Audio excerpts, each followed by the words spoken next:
Hello, I'm Beatriz Saab. I'm a Digital Democracy Research Officer at Democracy Reporting International.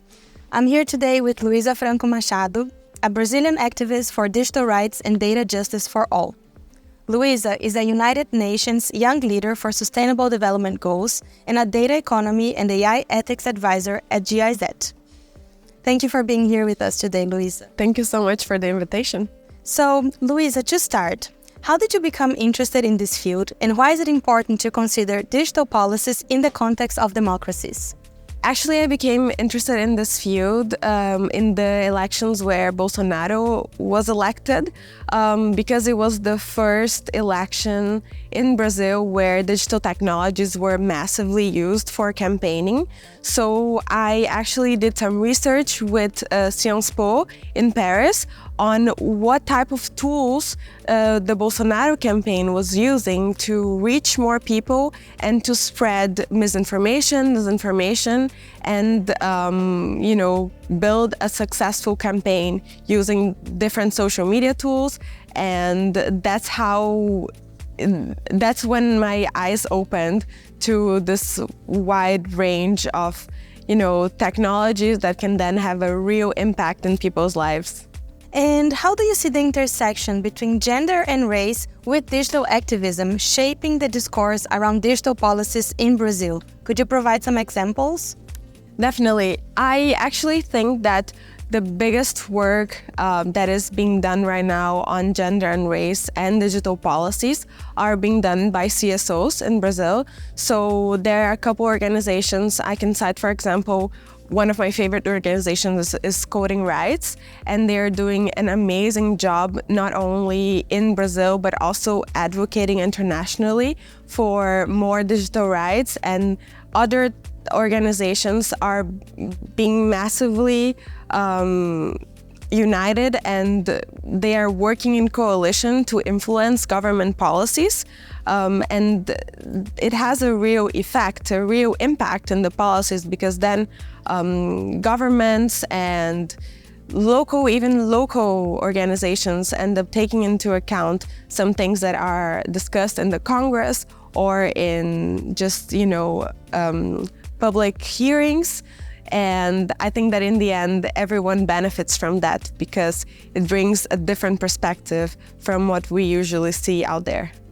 Thank you for that. And we've seen that many social media platforms have been criticized for their handling of gender-based violence online and hate speech as well.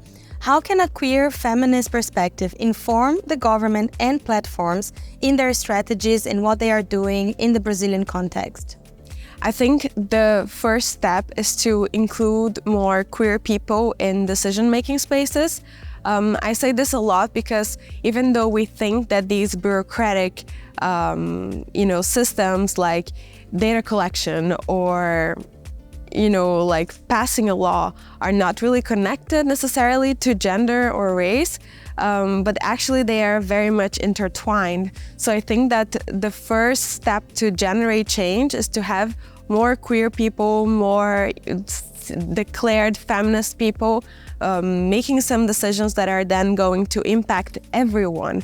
And it's going to impact everyone for the better, right? Because if the most minoritized communities are included, then that means that everyone is going to be included. Could you tell us a little bit what are some of the challenges that queer individuals face due to the gender binary biases in algorithms and data collection? Definitely. So when we talk about data collection, especially for public policy, I think that's where the biggest problem lies, because currently many governments are leveraging and harnessing the power of technology and data, which is often generated through social media platforms, to then build policies and build more evidence-based policies, which I think it is a modern way to build public policies. However, when this data collection is harmed by the gender binary perspective, you leave a lot of people out of the conversation. And then if you leave gender non-conforming people out of data, then you're going to leave them out of policies.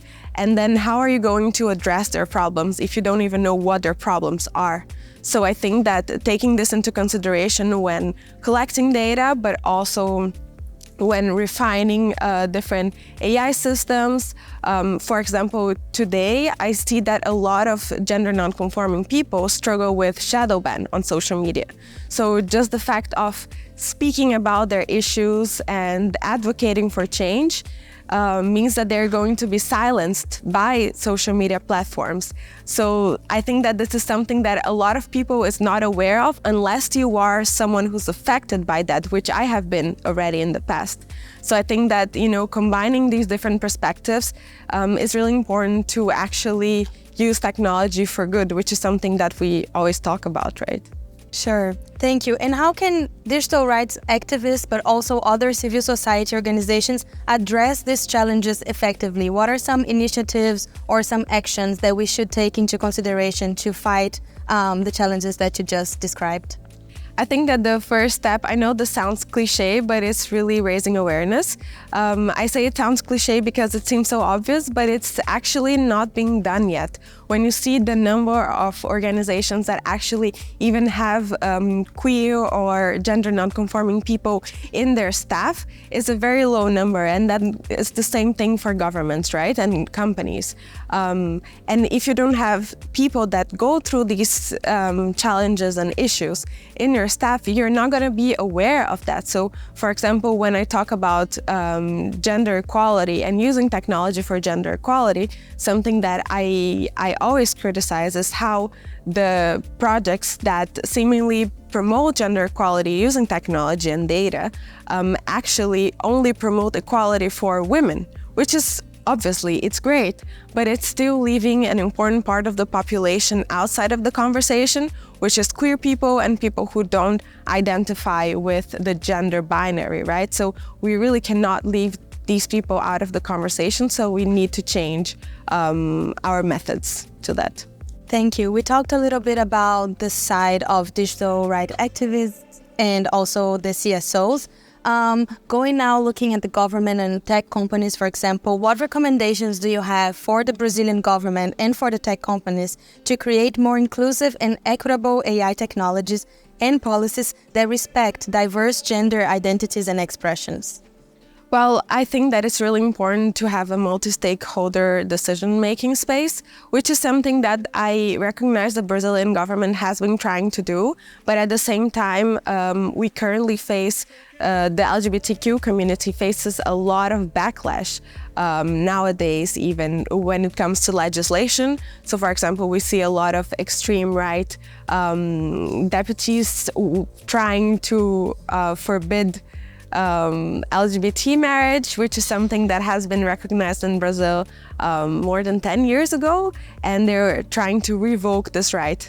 So I think that one thing that we should always keep in mind if we want to advocate for change is that nothing is guaranteed. So we need to be there all the time, advocating for our rights, and not forget that even when we think that that's already done, because we cannot take that for granted because it can always go away, unfortunately. So definitely, I would say keeping these processes open and making the entire population aware of the impacts that these decisions are going to have on their lives. Luísa, thank you so much for the insightful answers. I appreciate it very much. Thank you so much for the invitation.